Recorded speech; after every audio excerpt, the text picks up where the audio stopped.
Hello everyone, welcome to Guidely. कैसे हैं आप सब? आई होप आप लोग अच्छे होंगे। एग्जाम्स की प्रिपरेशन आप लोगों की काफ़ी अच्छे तरीके से चल रही होगी। तो मॉड्यूल ए चैप्टर नंबर 19 है। पीपीबी का हम यहाँ पर मॉड्यूल कर रहे हैं, grievance redressal and RBI integrated ombudsman scheme 2021। तो इसमें एक इम्पॉर्टेंट कॉन्सेप्ट है जिससे आपका एग्जाम क्वेश्चन पूछता है, उसको हम यहाँ पर डिस्कस करने वाले हैं। तो यहाँ पर हम बात करने वाले हैं आरबीआई इंटीग्रेटेड ओम्बड्समैन स्कीम 2021 के बारे में। तो सबसे पहले यहाँ पर थोड़ा सा इंट्रोडक्शन, बैकग्राउंड, हिस्ट्री जान लेते हैं। तो ये जो बैंकिंग ओम्बड्समैन स्कीम है, किसके द्वारा और कब स्टार्ट किया गया था? तो आरबीआई के द्वारा 1995 में इसको स्टार्ट किया गया था। तो इसको स्टार्ट करने के पीछे मेन मकसद क्या था कि यहाँ पर हमको क्विक रिजोल्यूशन अपने कस्टमर्स को प्रोवाइड करना है, यानी कि जो भी कस्टमर्स का कंप्लेन है, जो बैंक रिजॉल्व नहीं कर पा रही है या कस्टमर सेटिस्फाई नहीं है बैंक के रेजोल्यूशन से, तो वो बैंकिंग ओम्बड्समैन के पास जा सकती है। बिल्कुल ही फ्री ये आपका सर्विस हम अपने कस्टमर्स को प्रोवाइड करते हैं। ठीक है, ये जो स्कीम है अप्लाई किया गया जितने भी कॉमर्शियल बैंक है, रीजनल रूरल बैंक है और जितने भी शेड्यूल्ड प्राइमरी कोऑपरेटिव बैंक्स है, सभी पे इस स्कीम को लागू किया गया। अब इसमें आप देखोगे कि नवंबर 2021 में आरबीआई ने कंबाइन कर दिया सारे स्कीम्स को। तो 3 स्कीम्स थे 2021 से पहले। यहाँ पर पहला था बैंकिंग ओम्बड्समैन स्कीम, दूसरा था ombudsman scheme for NBFCs and तीसरा था ombudsman scheme for digital transactions. अब तीनों को आरबीआई ने 2021 में नवंबर में यहाँ पर मर्ज कर दिया और इसका एक नया स्कीम बना दिया जिसका नाम था reserve bank integrated ombudsman scheme 2021। तो ये इसका नया नाम यहाँ पर बनाया गया, नया स्कीम तीनों को मर्ज करके बना दिया गया। अब यहाँ पर आप देखोगे ये स्कीम्स जो है कवर करती है जितने भी फाइनेंशियल इंस्टीट्यूशंस हैं जो कि रेगुलेटेड है आरबीआई के द्वारा, और जितने भी non scheduled primary and cooperative banks हैं जिनका डिपॉजिट 50 करोड़ और 50 करोड़ से ज्यादा है, उन सबको इस स्कीम के अंदर कवर किया गया। ये फॉलो करती है one nation one ombudsman approach, यानी कि one place for all the complaints, no confusion. अब 3 अलग अलग जगह जाकर कंप्लेन करे, उससे अच्छा सारे को एक प्लेस पे ले आओ, कोई भी कस्टमर्स को कंफ्यूजन ना हो, इसके लिए इस स्कीम को लाया गया। ठीक है, अब इसमें ओम्बड्समैन का रोल क्या होता है?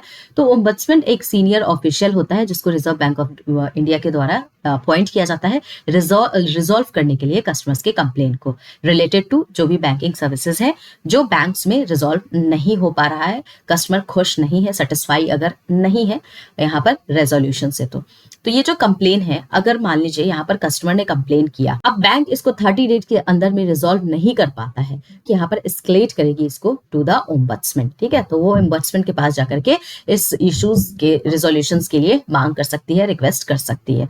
ये बिल्कुल ही कॉस्ट फ्री है, इसमें कोई भी चार्जेस नहीं लगते हैं, यानी कि कस्टमर्स आसानी से यहाँ पर कंप्लेन कर सकते हैं। अगर उनके कंप्लेन को रिजॉल्व नहीं किया जा रहा है बैंक लेवल पे, तो वो एस्केलेट करके ओम्बड्समैन के पास जा सकती है। ठीक है, अब यहाँ पर प्रोसीजर्स की बात करते हैं कि कैसे यहाँ पर कंप्लेन को फाइल किया जाता है। तो यहाँ पर आपको ना डिफरेंट चैनल्स प्रोवाइड किए जाते हैं जिससे आप कंप्लेन को फाइल कर सकते हैं, यानी कि कस्टमर ऑनलाइन पोर्टल पे जा सकते हैं। ऑनलाइन पोर्टल का क्या नाम है? cms.rbi.org.in। यहाँ पर जाकर के वो कंप्लेन कर सकते हैं, ईमेल कर सकते हैं कंप्लेन को, फिजिकल मोड से कंप्लेन कर सकते हैं, यानी बाय पोस्ट, बाय कुरियर या इन पर्सन वो जाकर के कंप्लेन को रजिस्टर करा सकते हैं। ठीक है, कंप्लेन फॉर्मेट की बात की गई तो जो कंप्लेन फॉर्मेट है वो फॉलो करेगी जो भी आरबीआई की तरफ से जो कंप्लेन फॉर्मेट फॉर्म है उसको यहाँ पर फॉलो करते हुए यहाँ पर उस फॉर्मेट को यूज करना है जब भी कस्टमर्स कंप्लेन करती है। अब power to call for information, अब इसमें क्या होता है? अब जैसे यहाँ पर देखिए रिक्वेस्टिंग इन्फॉर्मेशन की बात की गई है। अब ओम्बड्समैन के पास कंप्लेन चला गया तो ओम्बड्समैन यहाँ पर जो भी रेगुलेटेड एंटिटीज है, यानी कि जो भी बैंक्स है, उनसे इन्फॉर्मेशन और डॉक्यूमेंट्स मांगती है रिगार्डिंग दैट पर्टिकुलर कंप्लेन। अगर बैंक यहाँ पर फेल हो जाती है इन्फॉर्मेशन प्रोवाइड करने में, तो यहाँ पर ऑटोमेटिकली ओम्बड्समैन ये समझ जाता है कि बैंक्स के पास एविडेंट नहीं है, वो खुद को यहाँ पर डिफेंड नहीं कर पा रही है, तो बैंक के पास कोई भी इन्फॉर्मेशन नहीं है। तो इस केस में ओम्बड्समैन अपने हिसाब से यहाँ पर फैसला सुनाती है। कॉन्फिडेंशियलिटी की बात की जाए तो जो भी ओम्बड्समैन के साथ कस्टमर्स के डेटा को, इन्फॉर्मेशन को शेयर किया जाता है वो बिल्कुल ही कॉन्फिडेंशियल होता है। ओम्बड्समैन यहाँ पर किसी से भी उसको शेयर नहीं करता है।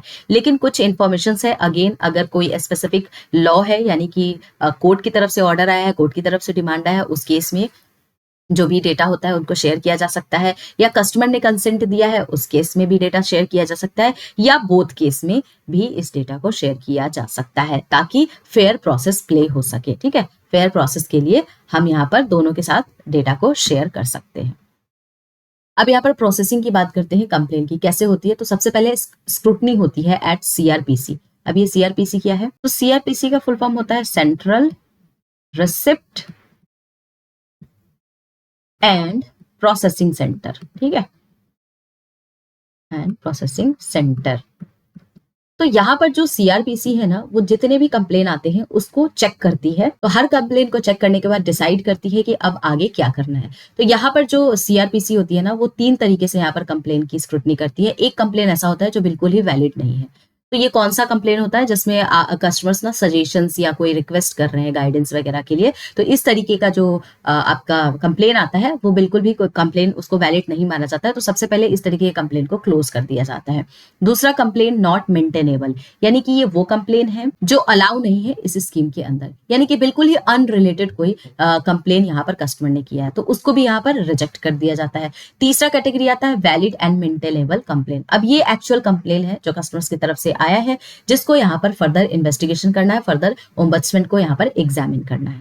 तो रेजोल्यूशंस कैसे होता है, ओम्बड्समैन ऑफिसर्स कैसे रिजॉल्व करते हैं इसको? तो देखिए यहाँ पर ना 3 मेथड्स होते हैं रेजोल्यूशन के। पहले तो ये कोशिश करते हैं कि दोनों के बीच में, यानी बैंक और जो हमारा कस्टमर है उनके बीच में म्यूचुअल अग्रीमेंट हो जाए बातचीत करके। लेकिन अगर म्यूचुअल अग्रीमेंट नहीं हो पाता है तो उस केस में यहाँ पर एज अ मीडिएटर पर्सनली यहाँ पर ओम्बड्समैन को इंटरफेयर करना पड़ता है और बोथ पार्टीज को यहाँ पर सुनना पड़ता है, एंड देन एक मिडिल ग्राउंड पे डिसीजंस वो सुनाते हैं, ठीक है। ओम्बड्समैन फिर मिडिल ग्राउंड पे आपको यहाँ पर सॉल्यूशंस प्रोवाइड करते हैं। अब अगर अग्रीमेंट भी नहीं हो रहा है इस तरीके से, अगर इंटरफ्रेंस के बाद भी, दोनों पार्टीज को सुनने के बाद भी म्यूचुअल अग्रीमेंट, किसी भी तरीके की अग्रीमेंट नहीं हो पाती है, देन यहाँ पर ओम्बड्समैन यहाँ पर एक फाइनल डिसीजन सुनाती है जिसको हम बोलते हैं पास एंड अवॉर्ड। तो ये एक जज के डिसीजन के बराबर होता है और यहाँ पर बैंक को उसको फॉलो करना पड़ता है। तो अब ये कैसे समझेंगे कि जो कंप्लेन है उसको रिजॉल्व कर दिया गया है? तो 3 तरीके होते हैं। पहला, या तो बैंक्स ने उसको खुद ही रिजॉल्व कर लिया है कंप्लेन को। दूसरा, अगर ओम्बड्समैन ने कोई फैसला सुनाया है और कस्टमर उस फैसले को अग्री कर रहा है, यानी कि जो भी यहाँ पर इन रिटन में और रिकॉर्ड में जो भी यहाँ पर ओम्बड्समैन ने डिसीजंस बताया है वो सेटिस्फैक्टरी है, कस्टमर सेटिस्फाई है उस डिसीजन से, तो भी उस कंप्लेन को रिजॉल्व माना जाएगा। और तीसरा, अगर कस्टमर ने विड्रॉ करा लिया है अपनी कंप्लेन को वॉलंटरली, तो उस केस में भी हम उस कंप्लेन को रिजॉल्व के कैटेगरी में डालते हैं। Proceedings at ombudsman office. तो कैसे यहाँ पर प्रोसीडिंग्स होती है? यहाँ पर कोई भी स्ट्रिक्ट रूल्स एंड रेगुलेशंस को फॉलो नहीं किया जाता है जैसे कोर्ट वगैरह में फॉलो किया जाता है, बहुत ही लिबरल होता है।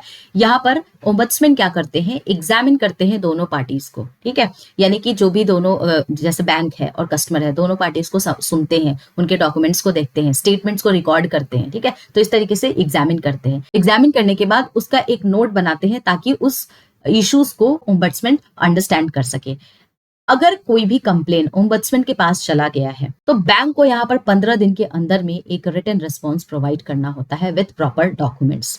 यहाँ पर ओम्बड्समैन ग्रांट कर सकती है एक्सटेंशन, बैंक को यहाँ पर एक्सटेंशन 15 दिन से ज्यादा का एक्सटेंशन मिल सकता है ओनली इफ अगर बैंक के पास कोई सॉलिड और वैलिड रीजन होगा, ठीक है।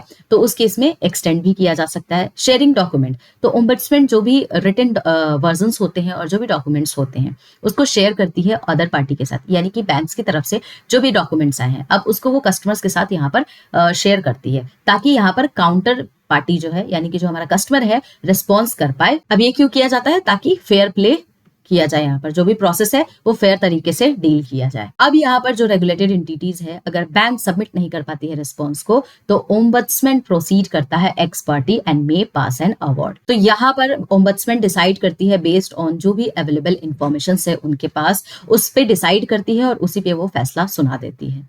अब उसके बाद अगर एक बार ओम्बड्समैन में फैसला सुना दिया और आपने विद इन डेडिकेटेड पीरियड आपने यहाँ पर डॉक्यूमेंट्स बैंक ने नहीं प्रोवाइड किया तो अब बाद में यहाँ पर बैंक्स ओम्बड्समैन के पास जाकर के अपील नहीं कर सकती है, वो यहाँ पर मौका खो देती है अगर एक बार यहाँ पर डिसीजन आ गया ओम्बड्समैन की तरफ से। तो अब पावर एंड फंक्शंस की बात करते हैं कि ओम्बड्समैन का क्या क्या पावर होता है। तो ओम्बड्समैन के पास यहाँ पर पावर होता है कि वो हर तरीके के कंप्लेन को यहाँ पर एड्रेस करती है, यानी कि स्मॉल हो बिग हो किसी भी तरीके का अगर कंप्लेन है तो ओम्बड्समैन के पास पूरा पावर है उसको एड्रेस करने का और उस कंप्लेन को क्लोज करने का। यहाँ पर डेप्यूटी ओम्बड्समैन होते हैं जो हैंडल करते हैं जितने भी नॉन मेंटेनेबल कंप्लेन्ट्स हैं, ठीक है, और उसको सेटल किया जाता है थ्रू फैसिलिटेशंस। अवार्ड पावर की बात की गई है तो ओम्बड्समैन के पास पूरा पावर होता है कि वो एक डिसीजंस यहाँ पर जो है सुना सके for the complaints not settle through facilitation.